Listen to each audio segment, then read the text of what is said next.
दोस्तों नमस्कार।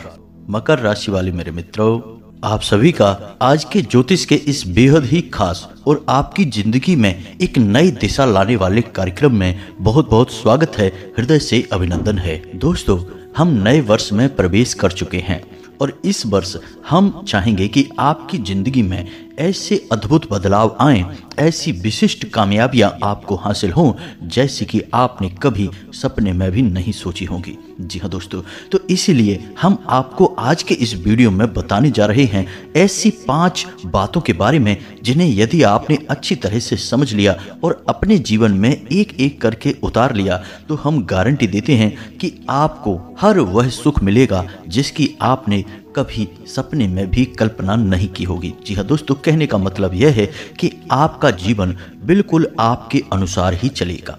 आपने कई लोग इस संसार में ऐसे देखे होंगे दोस्तों, जो कि अपने जीवन से जो कुछ भी चाहते हैं वो सब कुछ हासिल कर लेते हैं, फिर चाहे वह रुपया, पैसा, धन दौलत, मकान, गाड़ी, बंगला या फिर प्रेम ही क्यों ना हो। दोस्तों, ऐसे लोग भाग्यवान नहीं होते, ऐसे लोग केवल ज्ञानवान होते हैं। वे हर एक ज्ञान की बात को अपने दिमाग में बिठा लेते हैं और उसको अपने जीवन में लागू भी करते हैं। दोस्तों, याद रखना, केवल मेहनत करने से कामयाबी हासिल नहीं हो जाती है। मेहनत के साथ साथ तरकीबें भी लगानी पड़ती हैं, उपाय भी करने पड़ते हैं।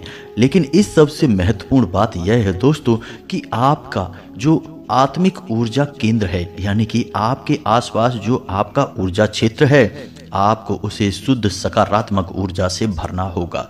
अन्यथा आप कितने ही उपाय करिए, कितनी ही पूजा पाठ करिए और चाहे कितना ही कठोर परिश्रम करिए, आपके जीवन में सुख कभी प्रवेश नहीं कर पाएगा। जी हाँ दोस्तों, आज का यह वीडियो बेहद ही ज्ञानवर्धक है और आपके लिए हमारा नए वर्ष के पहले दिन का यह पहला तोहफा है। हम ऐसे कई तोहफे आपको देते रहेंगे दोस्तों। हम बहुत मेहनत करके आपके लिए यह वीडियो लेकर आए हैं। इस वीडियो में बताई गई एक एक बात एक नगीने के समान है दोस्तों, तो बिल्कुल भी इस वीडियो को मिस मत करना। इस वीडियो को आपको पूरा देखना है, तभी हमारी मेहनत सफल होगी और माँ बगलामुखी के लिए और माँ भद्रकाली के लिए हमारी भक्ति भी सफल होगी। दोस्तों, हमारे प्रयास को बिल्कुल भी व्यर्थ ना जाने दें। हम केवल और केवल आपके जीवन को सुंदर बनाने के लिए प्रयास कर रहे हैं। साथ ही साथ दोस्तों, हम आपको यह भी बताएंगे कि इस नए वर्ष के प्रारंभिक समय में कौन से ग्रह अति बलिष्ठ हैं और उनके अनुसार आपको अपने जीवन में कौन कौन से कार्य करने चाहिए और कौन से कार्य भूल कर भी नहीं करने चाहिए। अन्यथा वर्ष आएंगे और जाएंगे, समय आएगा और जाएगा, लेकिन आपके जीवन में कुछ भी नहीं बदलेगा। सब कुछ ज्यों का त्यों रहेगा। आपके जीवन का एक अंश परिवर्तन भी नहीं होगा। फिर इसके लिए केवल और केवल आप ही जिम्मेदार होंगे।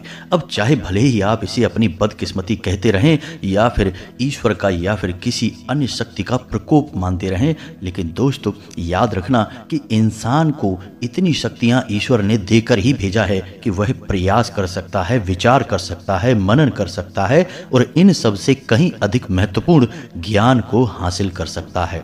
आपको याद है ना भगवान श्री कृष्ण और सुदामा की वह कहानी, जिसमें कि सुदामा ने जीवन भर कष्ट भोगे, गरीबी के भयंकर अग्नि में वो जले और भगवान श्री कृष्ण उन्हें देखते रहे। हालांकि वे भगवान के मित्र थे, किसी साधारण मानव के मित्र नहीं दोस्तों, भगवान श्री कृष्ण के मित्र थे। फिर भी उन्हें जीवन भर कष्ट भोगना पड़ा। कारण केवल इतना सा था दोस्तों कि उन्होंने कभी भी भगवान श्री कृष्ण की ओर एक कदम भी नहीं बढ़ाया। जी हाँ दोस्तों, जब भी भगवान उनके कष्टों को देखते तो उनकी आंखों से आंसुओं की धारा चलती थी। लेकिन भगवान भी मजबूर हो जाते हैं जब मानव प्रयास करने से इनकार कर देता है। और जब सुदामा ने प्रयास करने का निर्णय लिया तो भगवान दौड़े चले आए, नंगे पैर अपने महल से बाहर दौड़े चले आए और सुदामा को अपने गले से लगा लिया, अपने भक्त को बहुत अधिक प्रेम किया। यह सब आप जानते हैं। फिर क्यों आप प्रयास से पीछे हटते हैं?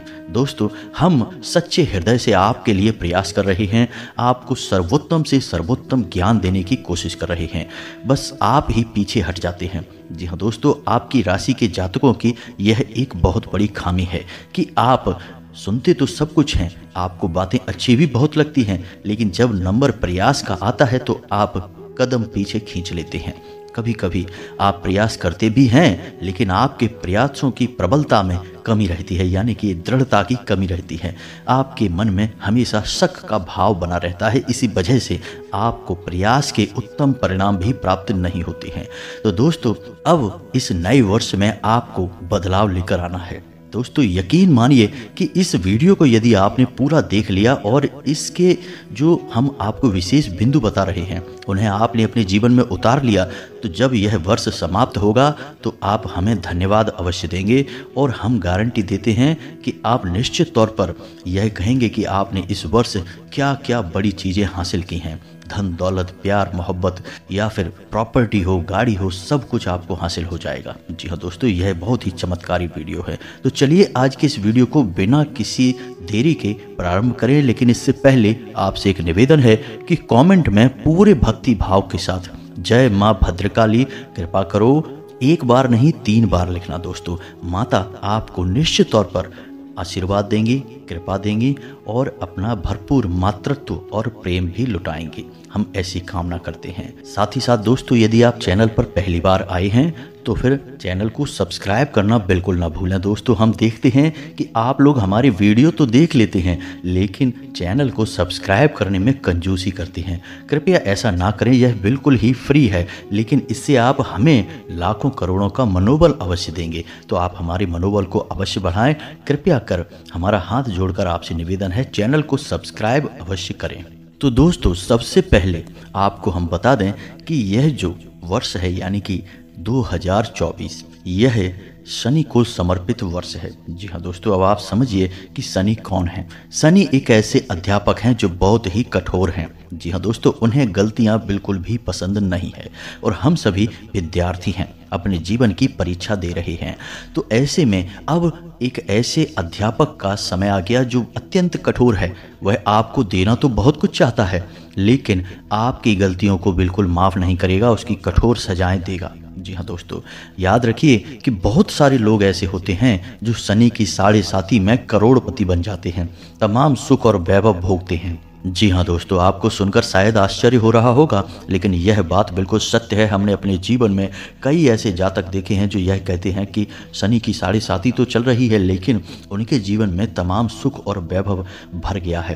दोस्तों, हम आपको बताएंगे कि वे गुप्त रहस्य क्या हैं जो शनि के इस विशेष वर्ष में आपको बहुत अधिक सुख, धन और वैभव देकर जाने वाले हैं। जी हाँ दोस्तों, तो अब ध्यान से सुनिए। शनि एक ऐसे ग्रह हैं और ऐसे देवता हैं जो कि न्याय के देवता हैं, कर्म के देवता हैं। जी हाँ दोस्तों, इस कलयुग में उनकी नियुक्ति इसी कार्य के लिए की गई है। अब जो न्याय का देवता होगा, कर्म का हिसाब रखने वाला देवता होगा, उसे तो निष्पक्ष होना ही पड़ेगा। किसी भी गलती की कोई गुंजाइश नहीं होगी। दोस्तों, तो आपको एकमात्र कार्य अपने जीवन में इस वर्ष जो करना है वह यह है दोस्तों कि आपको किसी भी गलत कार्य में लिप्त नहीं होना है। जी हाँ दोस्तों, जो भी असामाजिक गतिविधियां हैं आपके हृदय में जो आपको लगे कि यह गलत कार्य है, उस कार्य में आपको भागीदारी नहीं लेनी है। अब सबसे महत्वपूर्ण बात दोस्तों कि काम धंधे की जगह पर छोटी छोटी बातों पर झूठ भी लोग बोलते हैं, आपको यह नहीं करना है। आप अपने मन में एक गहरा विश्वास लेकर चलिए दोस्तों कि आपको ऐसा लग सकता है कि सत्य बोलने से आपका नुकसान होगा, लेकिन दोस्तों यकीन मानिए सत्य बोलने से आपका नुकसान नहीं होगा, आपका भविष्य में बहुत बड़ा फायदा होगा। इसका एक उदाहरण हम आपको बताते हैं दोस्तों कि हमारा एक जानने वाला मित्र आप कह सकते हैं, इसका एक उदाहरण हम आपको देते हैं दोस्तों कि हमारे जानने वाले एक मित्र कह सकते हैं आप, उन्होंने एक दुकान खोली, कपड़े की दुकान थी। तो जब उनके पास ग्राहक आता था तो शुरुआत में उनको लोगों ने कहा कि आप अपने कपड़े के दाम बहुत उल्टे सीधे बताइए, ज़्यादा बढ़ाकर बताइए, इससे आपकी बहुत अधिक कमाई होगी, और जो कपड़ा खराब है उसे भी आप अच्छा कह के बताइए, आप देखेंगे इससे आपकी बहुत फ़ायदा होगी। लोगों ने उनको ऐसी सलाह दी, लेकिन वो सत्य के मार्ग पर चलने वाले इंसान थे दोस्तों। तो उन्होंने क्या किया कि ग्राहक को हमेशा सत्य कहा। ग्राहक को उन्होंने हमेशा कहा कि मानकर चलिए यह सामान 200 रुपये का है, हमारी लागत इसमें 5 रुपये की है, 15 रुपये हमें इसमें फ़ायदा चाहिए, तो 220 रुपये का हम बेचेंगे, ना इससे 1 रुपये कम, ना इससे 1 रुपये ज़्यादा। तो इस प्रकार उन्होंने अपना सामान बेचना शुरू किया। जो सामान खराब होता था, अच्छी क्वालिटी का नहीं था, उसे उन्होंने वैसा ही ग्राहक को बताया। तो जब ग्राहक की अपनी मर्जी हो गई कि हमें ये लेना है कि नहीं लेना है, तो ग्राहक इसके लिए स्वयं जिम्मेदार हुआ। दोस्तों, इस प्रकार उन्होंने केवल 2 से ढाई साल मेहनत की। शुरुआत में लोग उनसे बहुत बहस किया करते थे, पैसे कम करवाने की कोशिश करते थे, लेकिन उन्होंने एक भी पैसा कभी कम नहीं किया।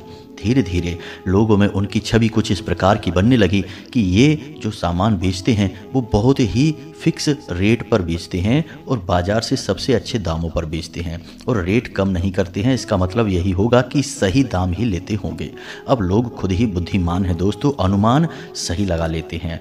तो धीरे धीरे उनकी सच्चाई की छवि कुछ इस प्रकार की बनकर उभरी दोस्तों कि 2 से ढाई वर्षों में ही आज उनकी दुकान पर इतने ग्राहक होते हैं कि आसपास की दुकान वाले केवल मुंह ताकते रह जाते हैं, क्योंकि उन्होंने झूठ का सहारा लिया, ग्राहकों को कभी न कभी ठगा, लेकिन इन्होंने हमेशा सत्य ही बोला और सत्य की राह पर चलकर ही व्यापार किया और आज व्यापार में वो बहुत अच्छा लाभ कमा रहे हैं, इज्जत कमा रहे हैं। जी हाँ दोस्तों, तो यहाँ से आपको यकीन हो गया होगा कि सत्य की राह पर चलकर ही जो विजय प्राप्त होती है वह जीवन पर्यंत कायम रहती है। झूठ की राह पर चलकर हो सकता है कि आपको आज अभी इस वक्त फायदा हो जाए, लेकिन कल आपको भारी नुकसान उठाना पड़ सकता है। तो आपको बस इस बात का ध्यान देना है कि इस वर्ष आपको छोटी छोटी बातों पर झूठ नहीं बोलना है।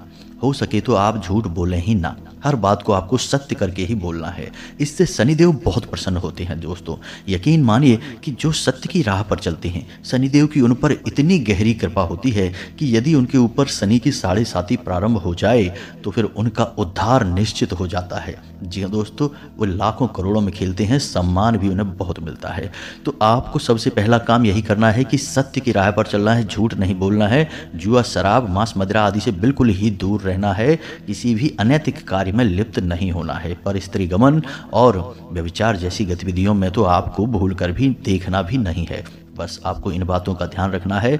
और सबसे महत्वपूर्ण बात दोस्तों कि आपको शनिवार के दिन, यदि हर शनिवार नहीं तो कम से कम महीने में एक शनिवार, आपको पीपल के वृक्ष के नीचे 4 मुख वाला दीपक सरसों के तेल का अवश्य जलाना है। जी हाँ दोस्तों, कोई विशेष उपाय नहीं करना है, बस आप इतना सा करिए और अपने कर्मों पर नज़र रखिए, उसे जितना हो सके शुद्ध बनाकर चलिए। आप देखेंगे कि यह साल आपको वो देगा जो अब तक आपको कभी हासिल नहीं हो पाया है। हम इस बात की गारंटी देते हैं। जब यह वर्ष समाप्त होगा तब आप अपना आकलन करके देखना कि आपने कितना पाया और कितना खोया। हम गारंटी देते हैं कि यदि आपने इस नियम को मानकर चले तो आपने अब तक जो सर्वोत्तम हासिल किया होगा वह इसी साल में हासिल करेंगे आप। इस बात की हम गारंटी देते हैं। अब अगली बात हम आपको जो बताने जा रहे हैं वह बेहद ही आश्चर्यजनक और बेहद ही कारगर है दोस्तों। हजारों लोगों पर इस उपाय को या इस क्रिया को आजमाया गया है और हमेशा सारे परिणाम उत्तम ही हासिल हुए हैं। लेकिन शर्त बस एक ही है दोस्तों कि आपको सत्य की राह पर चलना है, गलत कार्य, गलत विचार और नकारात्मक लोगों से दूर रहना है बस। तो अब बात करते हैं धन लक्ष्मी की। तो धन लक्ष्मी का जो आगमन होता है वह तब होता है जब आपके जीवन में शुक्र सक्रिय होता है, अच्छे परिणाम दे रहा होता है। वैसे तो धन आगमन के लिए बुध का सकारात्मक होना, अच्छे भाव में होना बहुत आवश्यक है, लेकिन दोस्तों केवल धन आ जाने मात्र से ही आप धनी नहीं हो जाते हैं।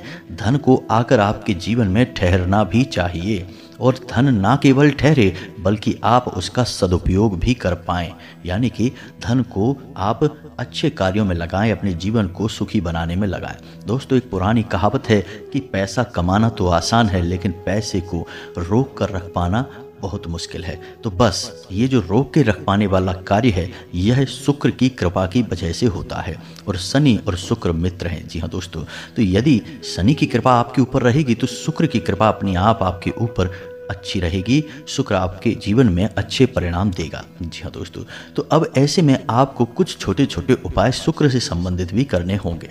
याद रखें कि जब भी आप अपने घर से किसी विशेष कार्य के लिए निकलें तो अपनी जेब में एक सफ़ेद रंग का रुमाल अवश्य रखें और उस रुमाल को आपको उपयोग नहीं करना है। उस रुमाल को आपको केवल अपनी जेब में रखना है, वह शुक्र का सूचक है और आपके जीवन में चमक लेकर आएगा। जी हाँ दोस्तों, दूसरा उपाय आपको यह करना है कि जब भी आप घर से बाहर निकलें, घर से बाहर निकलने से मतलब हमारा है कि आप अपने कार्य के लिए जाएं। जैसे आप नौकरी करते हैं, काम धंधा व्यापार करते हैं, तो ऐसे किसी कार्य के लिए बाहर निकलें तो आपको थोड़ा सा परफ्यूम, थोड़ा सा इत्र लगाकर ही बाहर निकलना है। इत्र शुक्र का सूचक होता है। यदि आप इत्र लगाकर घर से बाहर निकलेंगे तो आपका शुक्र अति सक्रिय हो जाएगा और आपको बेहतरीन परिणाम देगा दोस्तों। अब शुक्र को सक्रिय करने का एक और छोटा सा उपाय है दोस्तों। हर एक ग्रह की स्थिति आपके खुद के भौतिक शरीर में भी उपस्थिति होती है।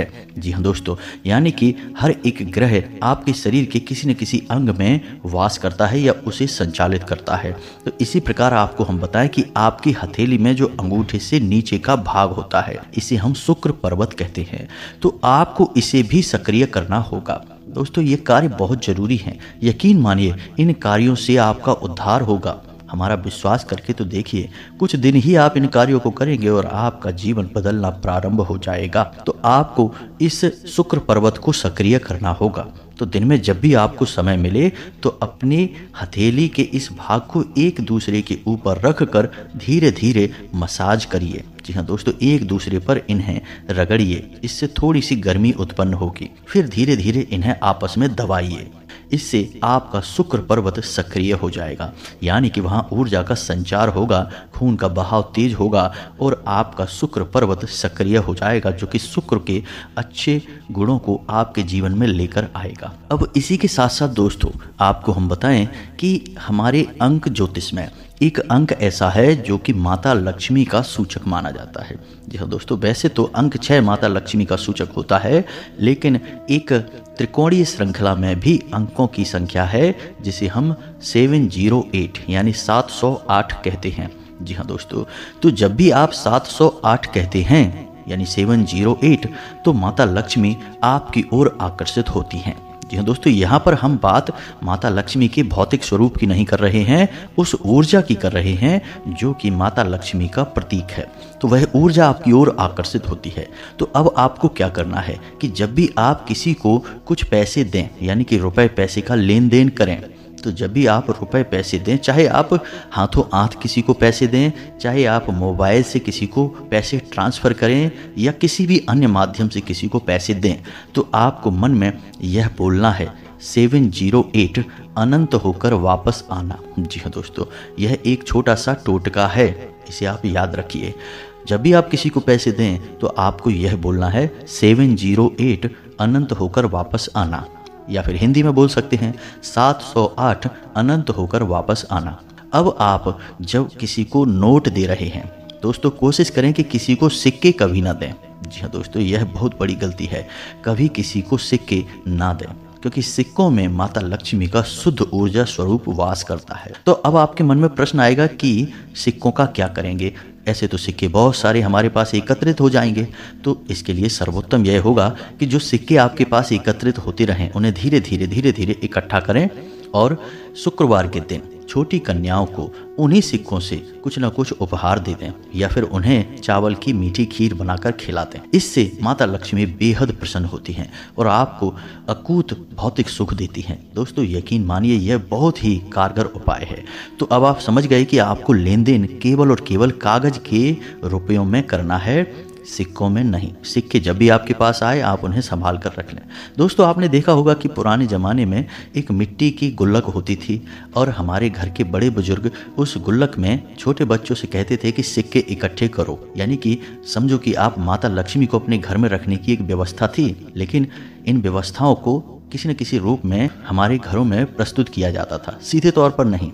तो छोटे बच्चों को माता लक्ष्मी का स्वरूप भेंट किया जाता था और वे उस गुल्लक में केवल सिक्के ही डालते थे और वे सिक्के उन बच्चों के ऊपर ही खर्च किए जाते थे, यानी कि अपने व्यक्तिगत लेन देन में लोग उन सिक्कों को प्रयोग में नहीं लाते थे। इससे माता लक्ष्मी प्रसन्न होती थी। लेकिन अब यह व्यवस्था समाप्त हो गई है। अब तो लोग गुल्लक में भी कागज के नोट डाल देते हैं, जो कि ठीक नहीं है। गुल्लक में केवल सिक्के होने चाहिए। तो अब दोस्तों जब आप किसी को नोट दें तो नोट देते समय आपको एक छोटी सी बात का ध्यान रखना है कि नोट जब आप फोल्ड करते हैं यानी मोड़ लेते हैं तो उसमें एक खुला हुआ छोर होता है, एक बंद छोर होता है। तो जो बंद भाग है उसे आप देने वाले की ओर करें और खुला हुआ जो भाग है नोटों का जो छोर है उसे आप अपनी ओर करें और मन में बोलें 708 अनंत होकर वापस आना। जी हाँ दोस्तों, बस आपको इतना करना है, ज़्यादा नहीं बोलना है, 1-2 बार ही बोलें। आप देखेंगे कि आप जो रुपए किसी को दे रहे हैं वे कुछ ही दिनों में कई अधिक संख्या में कहीं अधिक मात्रा में आपके पास वापस आ रहा है। दोस्तों याद रखना कि जब भी हम रुपए पैसे का लेन देन करते हैं, हम असल में अपनी धन की ऊर्जा का भी लेन देन कर रहे होते हैं। तो ऐसे में आप कभी नहीं चाहेंगे कि माता लक्ष्मी आपके घर से जाए, केवल रुपया पैसा आपके घर से बाहर जाए, माता लक्ष्मी आपके घर में निवास करें। दोस्तों आपने कई लोग इस दुनिया में ऐसे भी देखे होंगे जो खूब पैसा खर्चा करते हैं लेकिन तब भी अमीर बने रहते हैं। आप कभी कभी सोचते भी होंगे कि आखिर इनके पास इतना पैसा आता कहाँ से है, पैसे की कौन सी झड़ी लगी है, कौन सा पेड़ लगा है कि इनका पैसा कभी खर्च ही नहीं होता है। कितना भी खर्च करें हमेशा ये अमीर ही बने रहते हैं। तो दोस्तों इसके पीछे हो सकता है कि वे कुछ ऐसे ही उपाय कर रहे हों। उपाय केवल यही नहीं है दोस्तों, और भी बहुत सारे हैं जिससे आप माता लक्ष्मी की ऊर्जा को अपने पास कैद करके रख सकते हैं। फिर केवल कागज के नोटों का यानी कि इस भौतिक रुपए का लेन देन होगा, आध्यात्मिक या ऊर्जा का लेन देन नहीं होगा। समझ रहे हैं ना आप हमारी बात? आपको बस यही करना है। अब कुछ लोग इसमें दोस्तों ऐसे भी होंगे जो कहेंगे कि नहीं कोई उपाय नहीं करते लेकिन तब भी पैसा बना रहता है। तो दोस्तों हम आपको बता दें कि हो सकता है कि किसी के पिछले जन्म के कोई संस्कार हों, पितृ पूर्वजों का आशीर्वाद या विशेष दैवीय कृपा हो। दोस्तों हम इस संसार को पूरी तरह से समझ नहीं सकते हैं, ऊर्जाओं के इस खेल को पूरी तरह से पहचान नहीं सकते, नहीं तो हम ही ना भगवान बन जाएं, सर्वशक्तिमान बन जाएं। जब सारा खेल हम समझ जाएंगे तो फिर हमें भगवान की क्या ज़रूरत है, हम खुद ही सारे फैसले ले सकते हैं और सब कुछ बदल सकते हैं। तो दोस्तों ऐसा नहीं है, हम तो केवल प्रयास करते हैं, छोटे छोटे प्रयास से अपने जीवन में बदलाव लाने की कोशिश करते हैं। तो यदि आप तकलीफ में हैं, परेशानियों में हैं, तो आप इन उपायों को करें, और यदि आप नहीं हैं तो बिल्कुल ना करें। हम तो कहेंगे कि आप तकलीफों में नहीं हैं तब भी आप इन उपायों को करें, क्योंकि क्या पता कब सुख के पीछे दुख चला आए, कब आपकी खुशहाली के पीछे दुखों का हाल चला आए। तो आप इस बुरे समय से कभी ना भिड़ें, इसके लिए आप तैयारी करके रखें। आपने यह सुना तो होगा, दुख में सुमिरन सब करें, सुख में करे न कोई, जो सुख में सुमिरन करे दुख काहे को होए। जी हाँ दोस्तों, तो बस यही है, तैयारी करके रखें, दुख कभी आएगा ही नहीं, और आएगा भी तो आपको छू कर चला जाएगा। अब कुछ लोग ऐसे होते हैं दोस्तों जो किसी भी बात से सहमत नहीं होते, शक्की, बहमी और कुतर्की प्रकार के लोग होते हैं। अब इन लोगों की बातों का जवाब देना हम जरूरी नहीं समझते हैं, क्योंकि इनसे बहस करना यानी कि दीवार में सिर मारने के बराबर होता है। इन्हें अपने जीवन में तो कुछ करना नहीं है, दूसरों को भी कुछ करने देना नहीं है। जब भी कोई कामयाब होगा तो ये उसकी टांग खींचेंगे, और जब वह कामयाब हो चुका होगा तो फिर उसकी चमचागिरी और चापलूसी शुरू कर देंगे। तो दोस्तों ऐसे लोगों से आपको भी दूर रहना है, और हम भी ऐसे लोगों के सवालों के जवाब देने की बिल्कुल भी ज़रूरत नहीं समझते हैं। हम तो केवल उन लोगों के जीवन को बदलने का प्रयास कर रहे हैं जो कि शुद्ध सकारात्मक ऊर्जा से भरे हुए हैं और किसी न किसी छोटी सी रुकावट की वजह से जीवन में कष्ट भोग रहे हैं। बस उस रुकावट को हटने की देर है और उनके जीवन में सुख और वैभव भर जाएगा। दोस्तों उपाय तो और भी बहुत हैं और बातें भी बहुत सारी हैं, लेकिन समय हो चुका है, वीडियो बहुत लंबी हो गई है। अब अगली जो जरूरी बातें हैं वो हम आपको अगले वीडियो में यानी कि कल के वीडियो में बताएंगे। तो इंतजार करें और कमेंट में पूरे भक्ति भाव के साथ जय माँ भद्रकाली कृपा करो अवश्य लिखें। और यदि हमारी बातें अच्छी लगी हों तो इन्हें जीवन में अवश्य उतारें, तभी इनका प्रभाव भी देख पाएंगे। साथ ही साथ चैनल को सब्सक्राइब और वीडियो को लाइक करना ना भूलें। मिलते हैं अगले ज्ञानवर्धक वीडियो में, तब तक के लिए धन्यवाद। जय माता की।